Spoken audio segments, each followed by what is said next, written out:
मैं मानता हूं इस देश में, इस देश की मिट्टी में निश्चित रूप से सबसे बड़ा योगदान किसी का है तो अपने किसान भाइयों का है।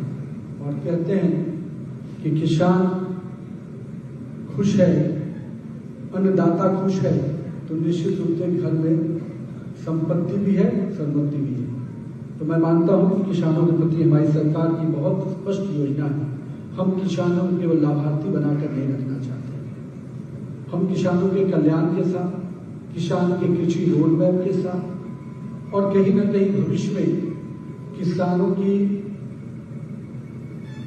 कमाई दुगुनी कैसे हो, कैसे उनको हम उनकी खेती में उनके विषयों को समाधान के साथ साथ उनके साथ संवाद भी करेंगे।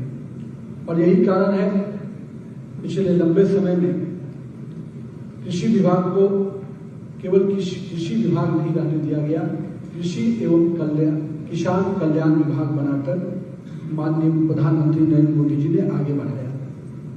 और इसलिए आज जब प्राकृतिक कृषि की बात होती है तो निश्चित रूप से प्राकृतिक कृषि को भी, ऑर्गेनिक एग्रीकल्चर को जिस प्रकार से हमारी सरकार लगातार बढ़ावा दे रही है, हमारे किसानों के साथ संवाद हो रहे हैं, हम कैसे अपने ऑर्गेनिक खेती के नए मापदंडों को सीखें। हर जिला स्तर पर किसानों के साथ संवाद के कार्यक्रम रखे जा रहे हैं।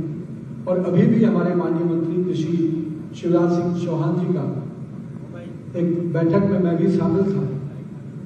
हर जिले में ऑर्गेनिक खेती को बढ़ावा देने के लिए कैसे इंसेंटिव दिया जाए।